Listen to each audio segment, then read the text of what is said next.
Boa noite, tudo bem? Tudo jóia? Gente, hoje nós vamos continuar na mesma linha que vínhamos discutindo a semana passada, em que nós falamos de simbiose, que era uma forma de parasitismo, que poderia ser um parasitismo, uma associação, melhor dizendo, útil, em que os dois elementos que se associavam se beneficiavam. Poderia ser uma associação deletéria, exploradora, em que um organismo tiraria vantagem do outro. Depois André Luiz faz uma analogia com os espíritos, como eles poderiam se associar a nós. Ora, numa simbiose útil, trazendo benefícios ao nosso trabalho, à nossa vida pessoal, aos nossos compromissos, até mesmo dentro de uma casa espírita, e uma simbiose devastadora, que o indivíduo estaria explorando o outro a tal ponto de causar alterações orgânicas que poderiam trazer doenças. Hoje ele continua discutindo parasitismo e o vampirismo. Já não é mais uma simples associação. Já é um processo mais profundo, que não tem utilidade, na realidade é somente um vai ser beneficiado. E esse benefício, no final nós vamos observar que ele é aparente, tá? A gente vai poder perceber isso na lição de hoje. Então ele primeiro apresenta alguns parasitismos, tipos de parasitismo na espécie humana, o corpo biológico. Depois ele faz a comparação com o parasitismo espiritual. Então ele diz o seguinte: comentando as ocorrências da obsessão e do vampirismo no veículo físico-psicossomático, quando ele usa a expressão veículo físico-psicossomático é o nosso corpo, tá? É importante lembrar os fenômenos do parasitismo nos reinos da natureza. Sem nos reportarmos às simbioses fisiológicas, em que os micro-organismos se abergam no trato intestinal dos seus hospedadores, apropriando-se dos sucos nutritivos, mas gerando substâncias úteis à existência dos anfitriões. Encontraremos a associação parasitária no domínio dos animais, a maneira de uma sociedade, da qual uma das partes quase sempre, após insinuar-se com astúcia, criou para si mesmo vantagens especiais, com um manifesto prejuízo para outra, que passa em seguida à condição de vítima. Em semelhante desequilíbrio, as vítimas se acomodam, por tempo indeterminado à pressão externa dos verdugos. Contudo, em outras eventualidades, sofre-lhes a intromissão direta na intimidade dos tecidos vivos, em ocupação impertinente que às vezes se degenera em conflito destruidor. E na maioria dos casos, se transforma num acordo de tolerância, por necessidade de adaptação, perdurando até a morte dos hospedeiros espoliados, chegando mesmo a originar os remanescentes de agregações imensamente demoradas no tempo, interferindo nos princípios da hereditariedade, como raízes do conquistador, a se entranharem nas células, que lhe padecerão a invasão dos componentes protoplasmáticos, para além da geração em que o consórcio parasitório começa. O que ele está querendo dizer? Que há situações, por exemplo, bactérias intestinais, que se aproveitam dos nossos sucos digestivos, mas elas produzem substâncias químicas que são úteis ao nosso corpo. Simbiose útil. Há o parasitismo, em que o indivíduo expolia o outro e que a vítima se acomoda. Caso simples, verminose. Lembra do Jeca Tatu? Que era um personagem antigo, escrito por um autor brasileiro, que era um indivíduo que tinha a doença do amarelão, e ele não se tratava e tinha uma preguiça imensa. Era um sujeito acomodado ao parasitismo. e vai desenvolvendo mecanismos até para se proteger e convive aquela situação até a morte. Morrendo, isso segue além túmulo, que é o que ele coloca, que acaba muitas vezes interferindo esse parasitismo até na hereditariedade. Lógico que aquele está se referindo já quando na questão espiritual. Às vezes o parasitismo se estabelece na Terra, um espírito tira vantagem do outro, levando até o desencarne. O indivíduo se acostuma àquela situação de perturbação, não toma atitude de mudar-se, transformar-se para se livrar daquela situação, não procura tratamento, se acomoda, vai vivendo com uma qualidade de vida muito ruim, praticamente vai mendigando na vida, né? Mas segue adiante. Com esse conúbio, com essa associação, na espiritualidade, alterações genéticas poderão acontecer que terão repercussão na próxima vida também. E quando ele fala, lhe padece a invasão a se entranharem nas células, ou seja, é um processo intimamente intricado, muito conectado, de tal forma que se entranham, né, se mistura dentro da célula, invadindo os componentes protoplasmáticos. O que é esse componente protoplasmático? Esse componente protoplasmático é isso aqui, ó, é a substância primordial dos seres vivos. Esse é um desenho de uma célula. E aqui dentro dela, nós temos fora a membrana celular, a membrana plasmática, né, que nós chamamos, delimitando cada célula. E no protoplasma nós temos várias estruturas que são responsáveis pela vida. Nós já falamos em outras lições da mitocôndria. A mitocôndria é que gera energia para os nossos corpos. Então é a matéria viva, é o fundamento. E o parasitismo, inclusive espiritual, pode penetrar até a intimidade da célula, consequentemente mudando o seu funcionamento e podendo gerar doenças. E a gente se adapta sem que se perceba o que está acontecendo, sem que se dê conta. Em razão disso, apreciando a situação dos parasitas perante aos hospedadores, temo-lo por ectoparasitas, quando limitam a própria ação às zonas de superfície, e endoparasita, quando se aloja na reentrância do corpo a que se impõe. Esse é um ectoparasita. Quer dizer, tem a pulga, tem o carrapato, que suga o sangue do animal, mas está fora. É algo mais simples de ser resolvido. E nós temos os endoparasitas, isso aqui é um verme, uma tênia, né? Um ascaris lumbricoides, uma lombriga, e está dentro de um intestino. É uma imagem que às vezes as pessoas não estão acostumadas, mas isso é uma colonoscopia, em que ele está vendo as partes do intestino e achou por um acaso um verme lá dentro. Isso é um endoparasita, já está dentro do corpo. É lógico que o estrago que uma pulga vai fazer não é tão extenso quanto o estrago que este vai fazer. Então, à medida que esse parasitismo vai se aprofundando na célula, criando raízes, maior é o estrago. Não será lícito esquecer, porém, que toda simbiose exploradora de longo curso, de muito tempo, principalmente a que se verifica no campo interno, resulta de adaptação progressiva entre o hospedador e o parasita, os quais, não obstante, reagindo um sobre o outro, lentamente concordam na sociedade em que persistem, sem que o hospedador considere os riscos e perdas a que se expõe, comprometendo não apenas a própria vida, mas a existência da própria espécie. Você quer ver um mecanismo de adaptação? Se você pregar um prego numa árvore, quem é do sítio, moleque, sempre faz isso.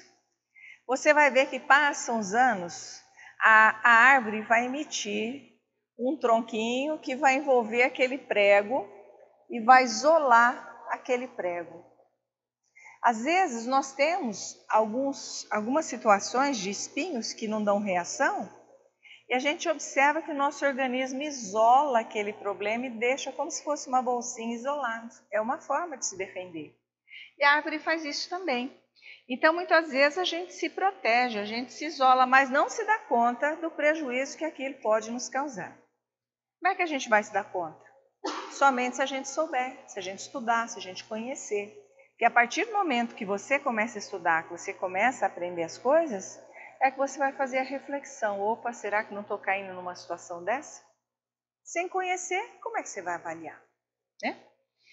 Transformações dos parasitas. Temos assim, na larga escala dos acontecimentos dessa ordem, os parasitas temporários, quais os sanguessugas e quase todos os insetos hematófagos, que apenas transitoriamente visitam os hospedadores.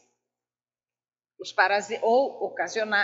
ocasionais ou pseudoparasitas, que sistematicamente não são parasitas, mas que vampirizam outros animais quando as situações do ambiente a isso conduzam. Eu vejo isso muito no sítio, porque eu sou de origem rural, né? Então existe um cavalo que você deixa a crina, né, Marilda? Deixa a crina comprida. Você observa que o cavalo aparece com umas tranças na crina. Está liso, de noite, no dia seguinte, ele aparece com umas tranças nessa crina. Quem é que fez as tranças na crina do cavalo? Tinha certeza que vocês iam falar isso. Nada, morcego.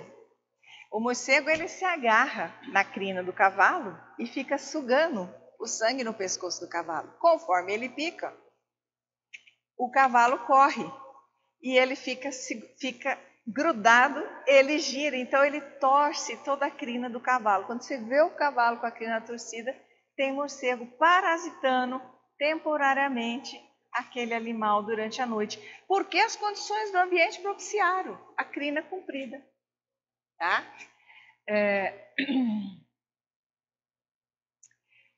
Os permanentes, quer dizer, os parasitas permanentes, nós estamos aqui, de desenvolvimento direto, que dispõe de um hospedador exclusivo e cuja existência se encontram ajustados por laços indissolúveis, quase todos relacionados entre os endoparasitas, ou seja, aqueles que já estão mexendo com o corpo.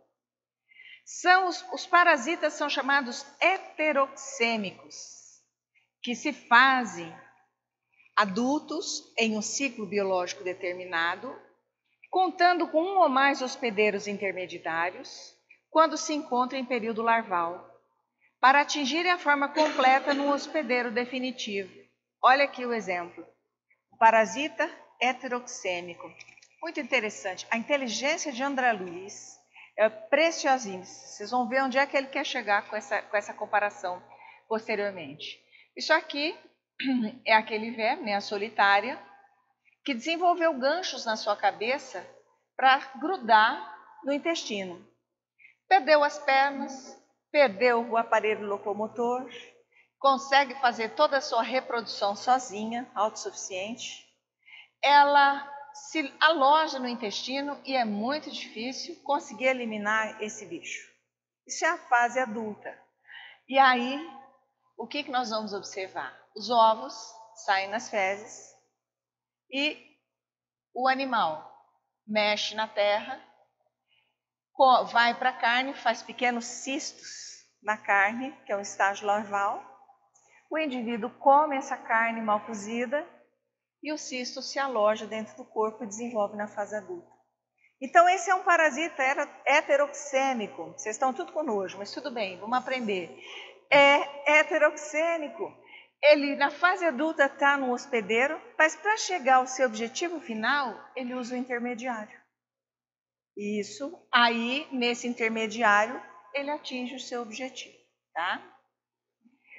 Os hiperparasitas, que são parasitas de outros parasitas. Olha, mais nojento é esse aqui. Olha esse aí. Provavelmente foi um marimbondo ou foi uma vespa que encheu essa lagarta de ovos. Sabe por que elas fazem isso? Para que os filhotes nasçam e comam essa lagarta. E eles têm o alimento. Então já pendura direto lá. É um parasita do parasita. Nós temos um parasita de uma planta que está sendo parasitado por uma vespa. E a vespa garante a sobrevivência dos seus filhotes aí. Que é o que ele está querendo dizer. parasitas hiperparasitas, que são os parasitas de outros parasitas. Lá na frente ele vai dizer que tem espírito que é obsessor, mas ele também é obsediado. Tá? É uma atuando sobre o outro. Concluindo-se que o parasitismo entre os animais não decorre de condição natural, mas sim de uma autêntica adaptação deles a modo particular de comportamento. Devia ter grifado essa frase, modo particular de comportamento. É o comportamento que vai determinar o parasitismo. É justo admitir, se inclinem para novos característicos na espécie. Assim é que o parasita, no regime de adaptação a que se entrega, experimenta mutações de vulto a se lhe exprimirem na forma, por reduções ou acentuações orgânicas, compreendendo-se desse modo que o desaparecimento de certos órgãos de locomoção entre os parasitas fixados e a consequentemente formação de órgãos necessários à estabilidade em que se harmonizam devem ser analisados como fenômenos inerentes à simbiose injuriante. O que ele está se referindo? Os vermes que perderam o aparelho de locomoção e desenvolveram uma cabeça própria para fixar dentro do corpo e não ser expulso. Tá certo? Notando-se nesses seres a facilidade de fecundação e a resistência vital, com a extrema capacidade de encistamento, pela qual segregam recursos protetores e se isolam dos fatores adversos do meio, como o frio ou o calor, tolerando vastos períodos de abstenção em qualquer alimento. Por exemplo, os ovos do mosquito da dengue. Vem no verão, na poça, pousa o mosquito, deixa o ovo lá. Seca a poça, o ovo fica lá. Mantém-se vivo. 1 ano, 2 anos, 3 anos. Chove numa determinada época, enche, o ovo eclode e dá larva. Então, é uma adaptação ao meio para suportar a diversidade e sobreviver.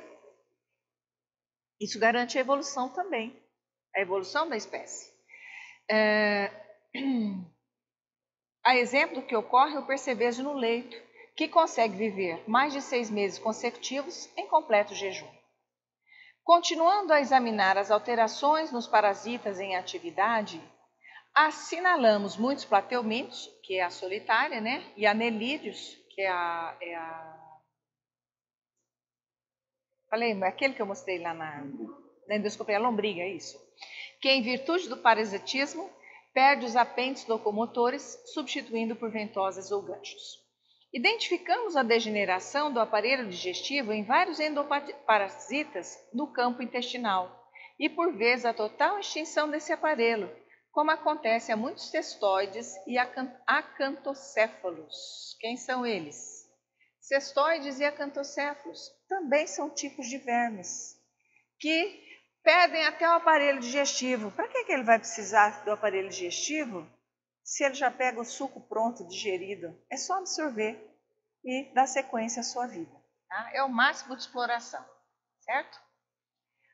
Acantocéfalos, classe de vermes, no ramo dos nemateumintos, em forma adulta são parasitas do intestino de vertebrados.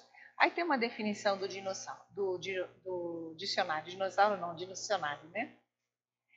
Vivendo de maneira invariável na corrente abundante de sucos nutritivos, já elaborados no intestino e de seus hospedadores, convertem os órgãos bucais em órgãos de fixação, prescindindo de sistema intestinal próprio, de vez que passam a realizar a nutrição respectiva por osmose, utilizando toda a superfície do corpo. Então ele passa a ser uma superfície que absorve em toda a sua extensão. Então ele não vai se alimentar só com a boca, ele vai se alimentar com o corpo todo. Então ele está mergulhado naquele líquido e ele absorve tudo por todas as células do corpo. De outras vezes, quando o parasita costuma ingerir grande massa de sangue, demonstra desenvolvimento anormal do intestino médio, que se transforma em bolsa volumosa, a funcionar por depósito de reserva, onde a assimilação se opera vagarosa, para que esses animais, como sejam os sanguessugas e os mosquitos, se sobreponham a longos jejuns eventuais. Transformações dos hospedeiros. Todavia, se os parasitas podem acusar expressivas transformações à face do novo regime de existência a que se afeiçoam, os resultados de tais associações sob o hospedeiro são mais profundos, porque os assaltantes, depois de instalados, se multiplicam, ameaçadores, estabelecendo espoliações sobre as províncias orgânicas da vítima, sugando-lhe a vitalidade, traumatizando-lhe os tecidos, provocando lesões parciais ou totais ou estendendo ações tóxicas, como a exaltação febril nas infecções, com que algumas vezes lhe apressam a morte. Aí é que eu falo, o parasita, ele acha que ele está levando vantagem sobre você. Uma bactéria é um organismo extremamente resistente, um parasita do nosso corpo. Algumas são benéficas, outras não. Elas tiveram que ter um mecanismo de resistência, sobrevivência muito grande, porque começaram lá naquele período da Terra quente que a gente já discutiu. E foram suportando todas as adversidades. Hoje as bactérias sabem que horas que você toma antibiótico. Se todo dia você toma de 8 em 8, 8 em 8, 8 em 8, ela sabe a hora que vai chegar o antibiótico, ela ativa mecanismo de resistência.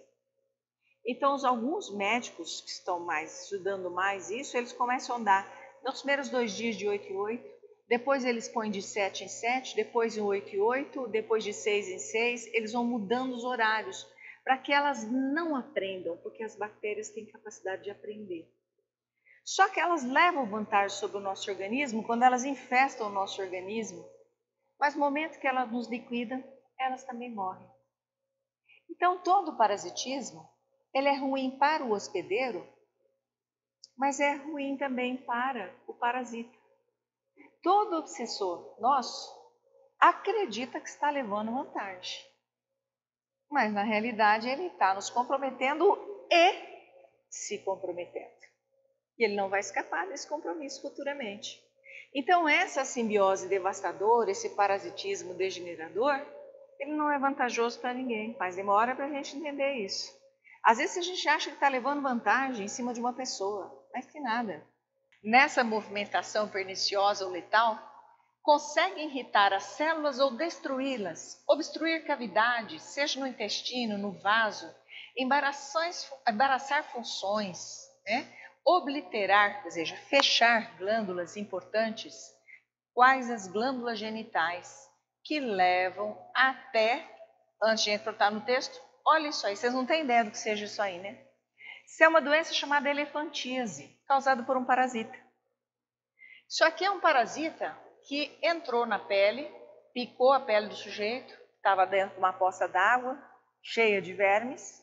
Esse parasita específico picou a perna dele, entrou na corrente sanguínea, passou no sistema linfático e alojou aqui. Onde ele aloja, ele obstrui o sistema linfático e faz essas bolsas de líquido. Quais as glândulas genitais, que podem levar até a castração. Embora os recursos defensivos do hospedeiro sejam postos em evidência, criando exércitos celulares de combate às infecções ou infestações, expulsando os invasores por via comum ou neutralizando-lhes a penetração pelas membranas fibrosas que o envolvem, encistando-as, a princípio, para aniquilá-los depois. Resposta do sistema imunológico. A gente pega uma gripe durante 7 dias. Se não tomarmos qualquer medicamento, 7 dias depois nós estaremos curados. Desde que tenhamos uma qualidade de vida boa, uma saúde boa. Lógico que não vai pegar, por exemplo, um vírus altamente lesivo como este que chegou no Brasil esse ano, numa pessoa que é diabético, muito debilitado, acamado, o corpo dele sozinho não vai conseguir reagir. A gente tem os casos de morte noticiado, aí que está apavorando a população. Você vê como estava o sujeito que morreu. Não é que vai pegar a gripe e vai morrer, Mas a gente tem uma reação tentando combater isso,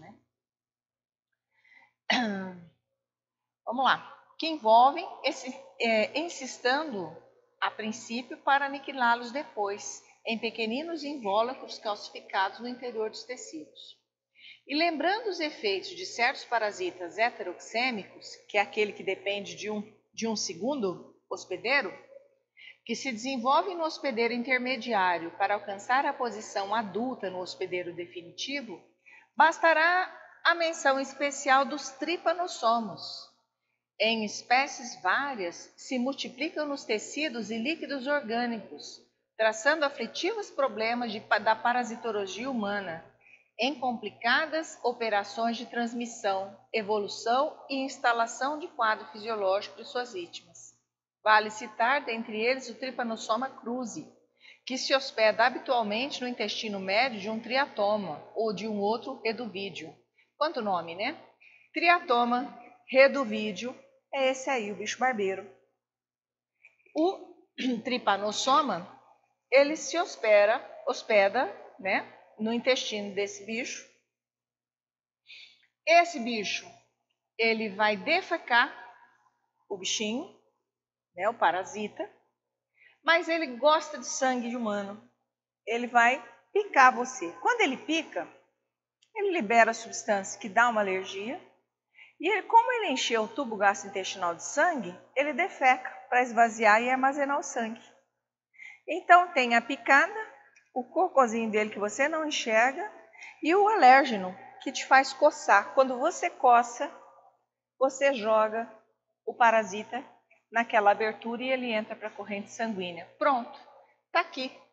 Ele é um parasita heteroxêmico, porque ele usou um bicho intermediário e agora ele entrou na célula sanguínea humana e vai se alojar nos tecidos,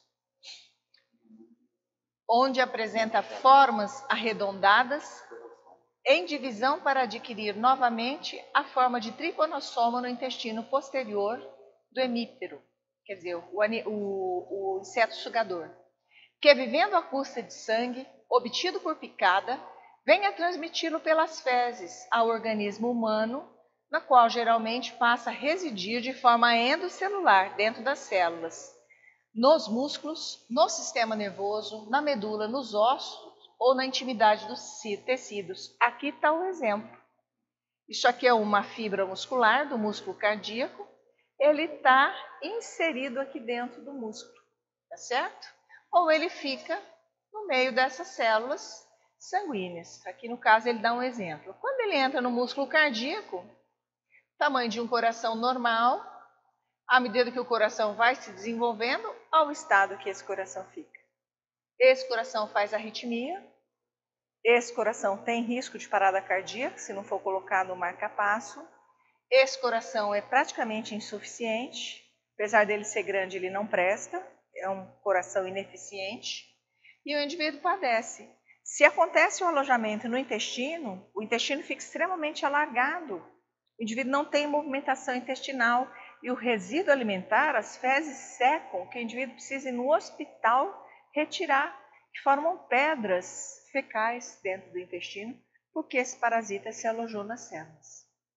Então hoje a gente quase não tem mais contaminação, é mais um inseto de zona rural, por conta de que antigamente ele se proliferava nas casas de pau a pique, as casas mais rústicas. A alvenaria hoje facilitou bem a nossa vida.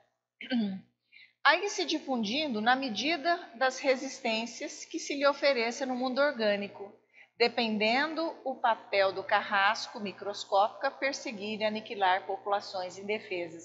Olha que expressão interessante, na medida das resistências que se lhe ofereça. Então, o parasitismo avança até onde a gente permita, até onde nosso corpo permite. Porque se a gente tem um corpo que tem uma boa resistência por conta de bons hábitos de vida, nós conseguimos reagir bem. Nós vamos incestar esses parasitas e vamos dar sequência.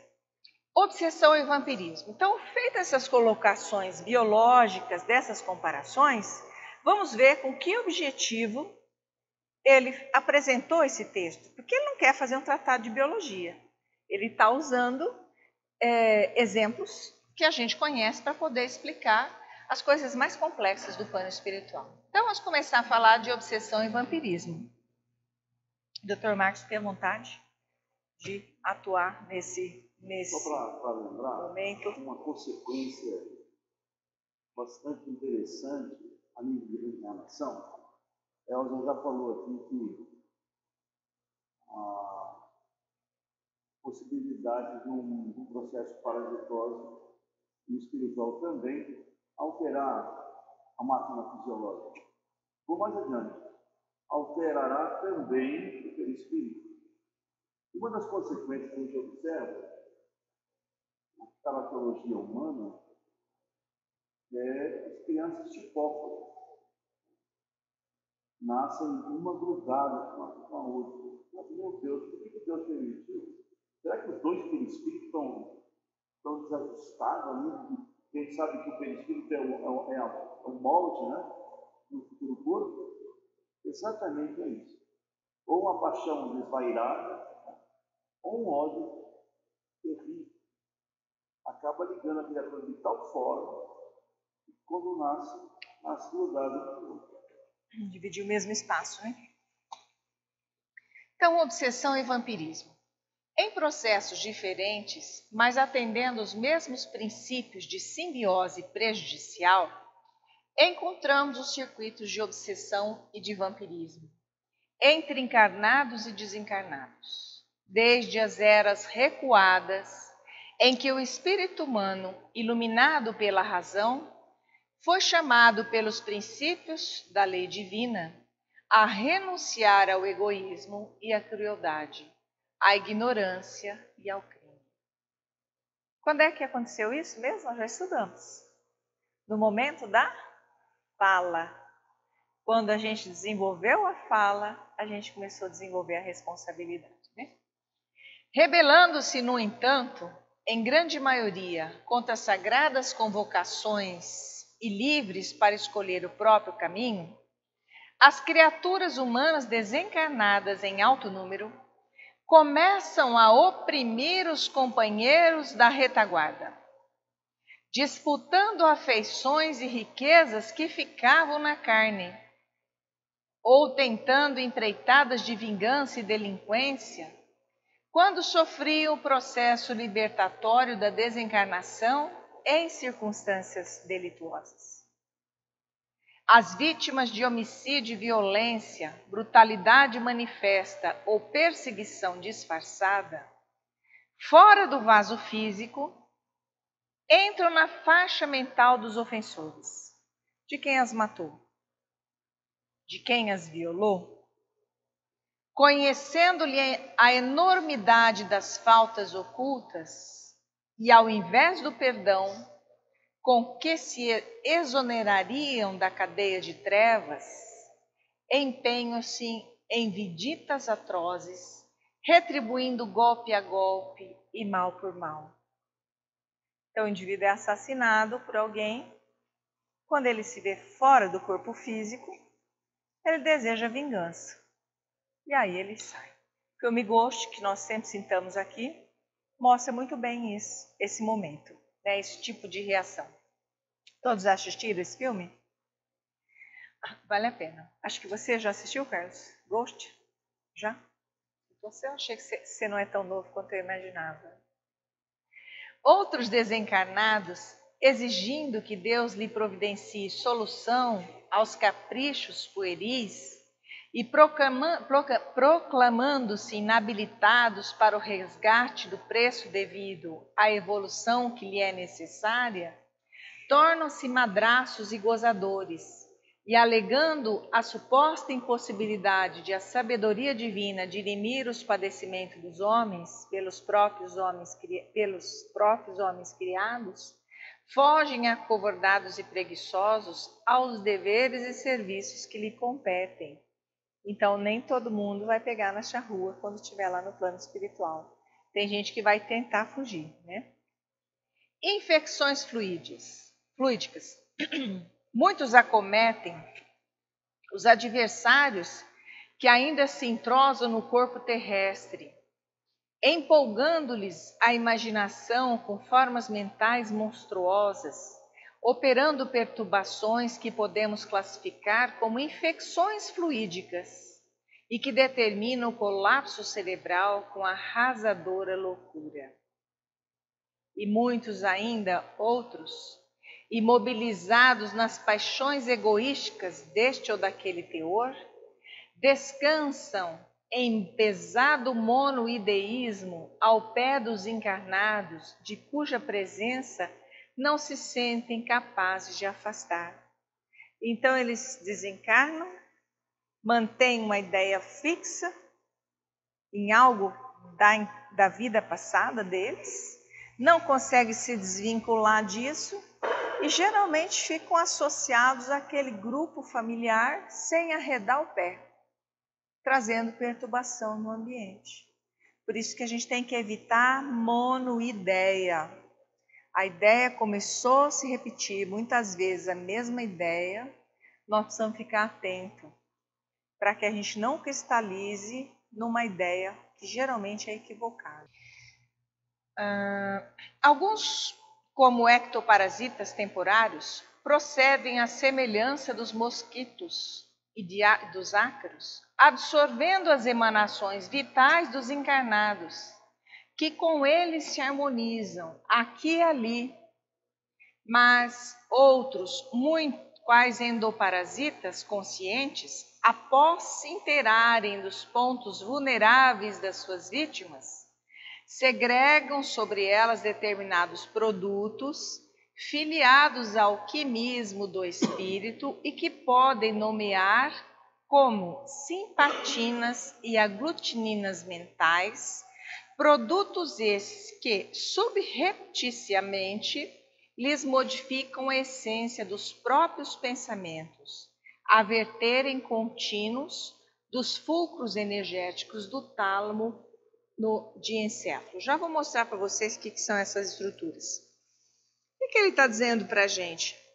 Que alguns, após a observação do nosso comportamento, alguns obsessores, alguns vampiros, eles vão sintetizar produtos e vão jogar em nosso corpo. E é bem possível, porque quando nós entramos na sala de passe aqui, nós tomamos um passe e os elementos desse passe produzem alterações no nosso corpo e nós restauramos, na maioria das vezes, a nossa função fisiológica e nos libertamos daquela dor, da dificuldade. Por que não seria possível que os nossos inimigos espirituais sintetizassem fluidos deletérios, negativos e infundissem no nosso corpo para provocar doenças, para alterar o nosso pensamento? Nós pensamos só no efeito positivo do passe, porque a gente está pensando em bons espíritos. Mas não significa que os espíritos que estão equivocados, no mal ainda, não tenham a capacidade de trabalhar fluidos e fazer essas dificuldades, que é exatamente o que ele diz: produção de simpatinas e aglutininas mentais. Não conheço essas moléculas, não achei o que significa, mas que vão mexer com fulcros energéticos, ou seja, os pontos de apoio. Fulcro é um ponto de apoio. Por exemplo, fulcro, esses pés da câmara é um fulcro, tá? O fulcro da câmara é esse tripézinho. Então, nós temos o fulcro energético do tálamo no diencéfalo. O tálamo é essa estrutura, o diencéfalo é essa estrutura que está marcado em verde aqui. E do lado, tudo que vem da periferia das nossas sensações, elas passam pela região do tálamo, que distribui para todo o restante do nosso cérebro. Imagine uma rede de distribuição. Todas as informações que vêm do tato, temperatura, sensibilidade, elas vêm pela medula espinhal, vão até o tálamo, que é bem no meio do cérebro, e dali elas se espalham, cada um para uma região, para determinar uma resposta orgânica àquilo que o organismo deseja. Então, o diencéfalo é essa região, e essa região aqui é uma região que controla hormônios, todos os hormônios do nosso corpo. Regido por aqui, por essa glândula aqui, que nós vamos chamar de hipotálamo. E este é o tálamo. E aí ele vai mostrar aqui a região do tálamo e a região do hipotálamo. O tálamo, então, ele vai controlar a distribuição das informações para todo o nosso cérebro. E o hipotálamo, juntamente com a hipófise, que é essa pequena glândula, controlam toda a nossa endocrinologia. Por que eu já apresentei essa figura? Que ele está dizendo o seguinte, que essas moléculas mudam os pensamentos ou os impulsos que saem do tálamo, tá? para a região do córtex. Estabelecida essa operação de ajuste que os desencarnados e encarnados comprometidos em aviltamento mútuo realizam em franco automatismo, a maneira dos animais em absoluto primitivismo na linha da natureza, os verdugos comumente senhoreiam os neurônios do hipotálamo, que é aquela região que tem as glândulas, que eu mostrei para vocês, tálamo, hipotálamo, que vai controlar os hormônios, então ali são células nervosas também, acentuando a própria dominação sobre o feixe amielínico que liga ao córtex frontal. Então vamos ver o que é isso aí. Vejam, aqui nós temos a região do tálamo, nós temos a região do hipotálamo, e ele está dizendo que eles vão assenhorar-se desses neurônios e só observe o seguinte, dessa região, olha a quantidade de conexões que nós temos ao córtex frontal, que é esse aqui. Essas vias que ele marca, serotonina está marcada em vermelho, é a molécula que nos dá sono. E o nosso sono começa a ficar perturbado. A gente não consegue dormir direito.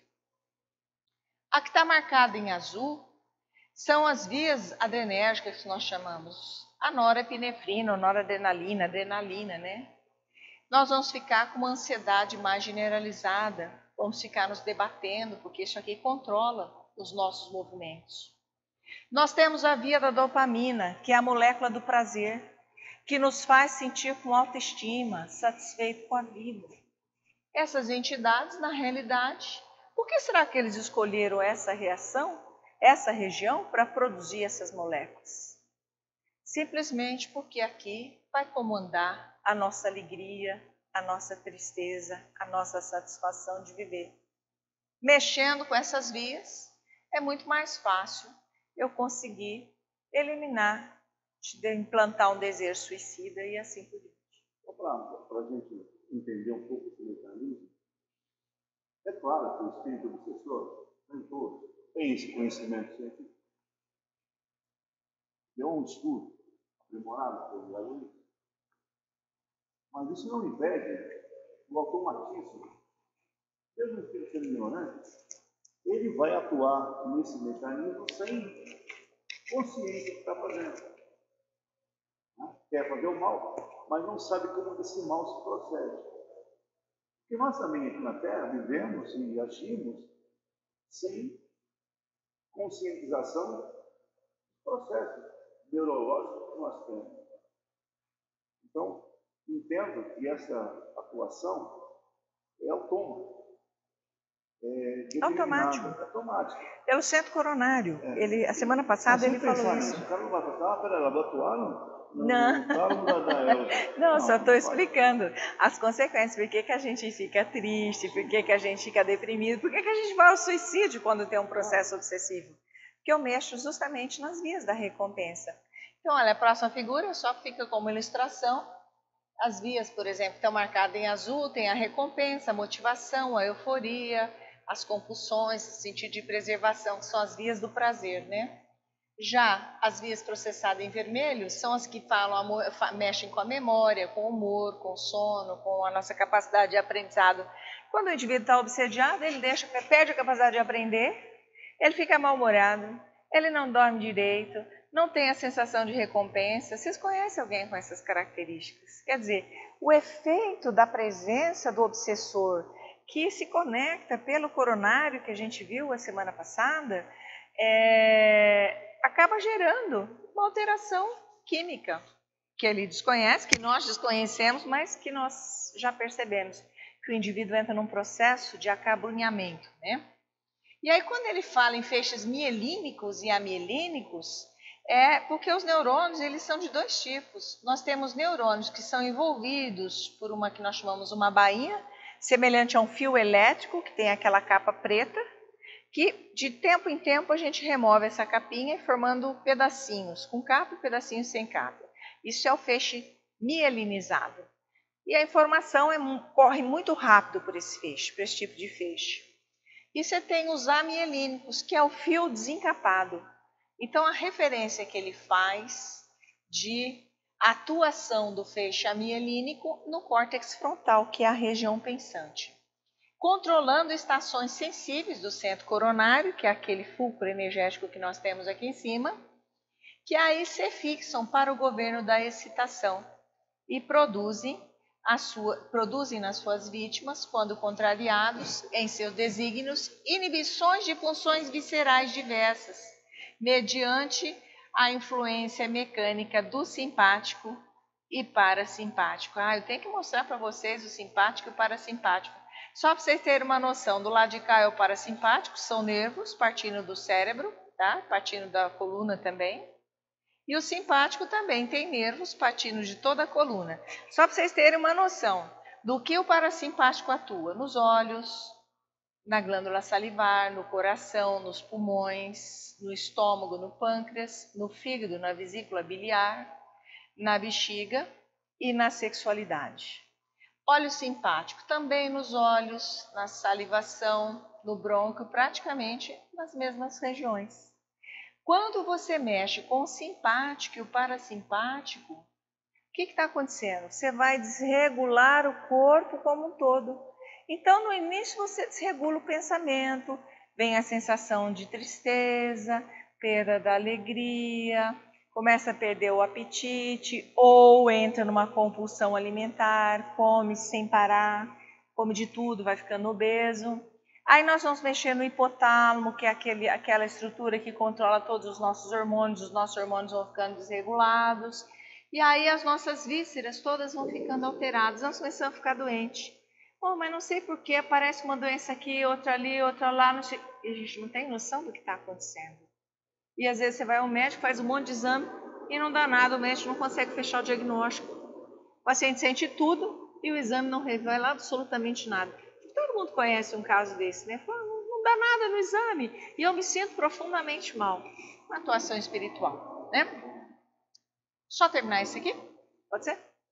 Tais manobras, em processos intricados de vampirismo, prestigiam um regime de medo ou de guerra nervosa nas criaturas em que se vingam, alterando-lhes a tela psíquica ou impondo prejuízos constantes aos tecidos somáticos.